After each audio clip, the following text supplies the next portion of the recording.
Joe Rogan recently spoke out about Jehovah's Witnesses, and what he said wasn't just unflattering, it was dangerous to the organization. Not because it was harsh, but because it came from someone witnesses don't expect and aren't trained to dismiss. Kurt is one of those guys that once he finds out something, because he grew up in a cult, right? Yeah. So he's in a Jehovah's Witness cult when he was young. Yeah. Sorry, Jehovah's Witnesses. And then becomes a comedian, and, he's so averse to bullshit. He's like, oh, no. Because, you ruined my childhood. I know what this is. I've seen this before. I've seen this in another form. Mm-hmm. I know what this is. Here's why that matters. When a mainstream voice like Joe Rogan calls out Jehovah's Witnesses, it can reach people inside the organization who normally never hear criticism like this, because they're actively told to avoid it. Now, it's bad enough if people in the world believe everything they read in the newspaper.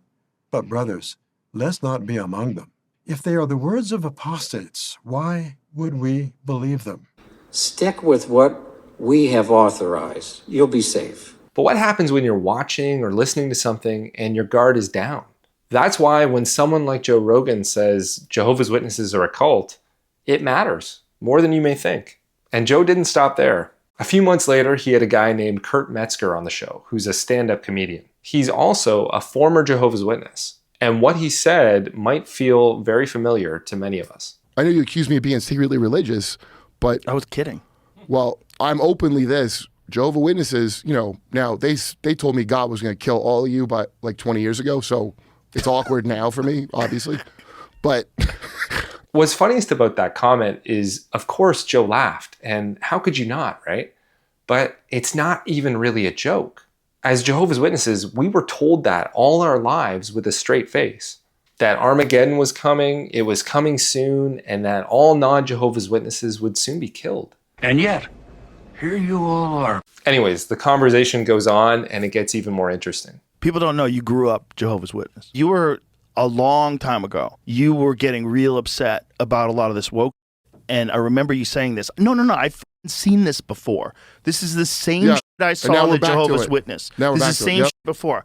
And I remember being one of the first times I was genuinely alarmed about how really crazy ideas can spread. And really just outrageous behavior can become normalized. Joe mentions crazy ideas spreading and how outrageous behavior can be normalized.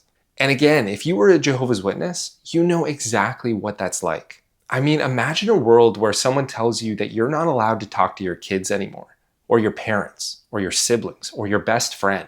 You can't talk to them anymore because they don't believe some of the ideas that you believe are true. So you just can't talk to them anymore.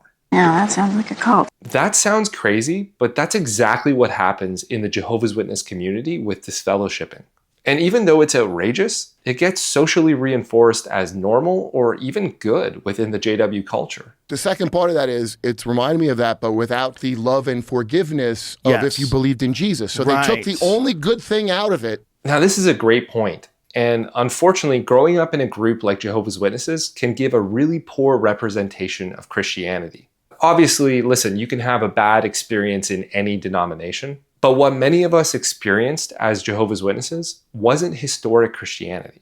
It was a poor man's version of Christianity. Not only do you have a flawed theology that's like a loose thread where the more you pull, the more it unravels, but you also have a very judgmental environment where, at least historically, you were judged on everything from the way you dressed, your facial hair, the amount of hours you logged in service, and how many privileges you were reaching out for within the congregation. And the list goes on. Let's say something's not living up to what it should, and you said this was the solution to everything. But let's say there's something really bad you know about, like someone got molested, and you don't go to the cops, you handle it in-house, which is what they did and got sued for. The highest settlement in American history, not the Catholics, Jehovah's Witnesses. Now, I think he's talking about this case that was settled in 2023, where a victim of abuse by an elder within a Jehovah's Witness congregation received a $40 million settlement. I agree and disagree with this point. And here's what I mean. This may be an unpopular opinion, but I don't think the presence of scandal rules out a religion as being from God. I mean, the Israelites had no shortage of scandals, and they were God's chosen people. And scandals continued in the early church. I mean, just look at the letters Paul sent to the Corinthians. But when you consider Jesus' parable of the weeds growing up alongside the wheat until the end, and many theologians apply that to the church, then we shouldn't be surprised to see scandals. Actually, we should expect them. As one of my favorite apologists, Matt Fradd, says, if you think you found the perfect church, join it, and it soon won't be. I think if you're looking for the true church, and by the true church you mean the church of perfect people, then you won't find it. And if you did and then joined it, it wouldn't be, because you're abysmal. Because we're all imperfect, and wherever there are people, there will be sin and scandal. But I think the real point being made here is that we were told as Jehovah's Witnesses that we were different. Our religion was different than every other religion, that the organization was clean, that they don't have these kinds of scandals.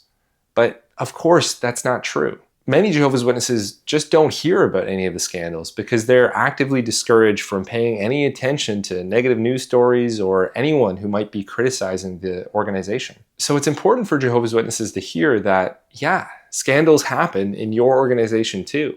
Unfortunately, it happens everywhere. Because they did what everybody does.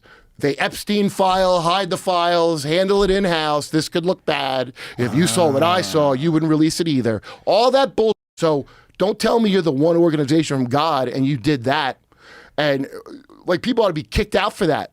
Because all the Bible stories I got taught, God would strike you with leprosy for that. You know? Yeah. And this is the point I was just making. Basically, if you're going to make a case that your group, your religion is different from every other religion, and a big part of that argument is that you don't have any scandals, well, you're digging your own grave. Because when scandals inevitably come out, as they always do, well, now you're not so different after all. Now we take that off the table, and it becomes more about your beliefs, your doctrine. And I'm the kind of chump that believes in the thing if I believe in it. So I'm a kind of poison for your group, because when you don't live up to it, I'm going to be a real about it, you know? So obviously that conversation did not paint Jehovah's Witnesses very well. And here's why that matters. Witnesses are told to avoid anyone who speaks negatively about the organization. So speaking for myself, I didn't really encounter anything negative about the organization for the 27 years that I was in it, because I wasn't looking. And if I came in contact with anyone or anything that seemed even remotely negative about the organization, I shut it down fast. But what happens when you're listening to someone you like and even trust, and they say something that threatens your worldview? The truth can slip through, and it's not so easy to just forget it. The truth is kind of infectious like that. So whether you love or hate Joe Rogan, it doesn't matter. The fact is, he has a huge platform. He gets tens of millions of views on many of his episodes. Among his audience are at least some Jehovah's Witnesses. I personally know that. And when those witnesses heard these episodes, I bet it made them think, even for just a second. So if we want as many Jehovah's Witnesses as possible to wake up, then we need more people speaking out. We need more mainstream attention on this organization. Not all of us have huge platforms like Joe Rogan to get the word out. But we do have our own circles of influence, and you never know where your circle might overlap with a Jehovah's Witness. If you have an opportunity to talk to a Jehovah's Witness and share something with them that might make them think, even for a second, then take it. You might not see the fruits of your efforts right away or even ever, but you never know. The cracks might be starting to form underneath the surface, because truth doesn't always wake people up all at once, but it plants a question. And once that question is there, it often doesn't just go away. If you enjoyed this video, consider liking it and sharing it with someone who you think might like it too. And consider subscribing to the channel if you haven't already to make sure you don't miss any future episodes. As always, thanks for watching, and God bless.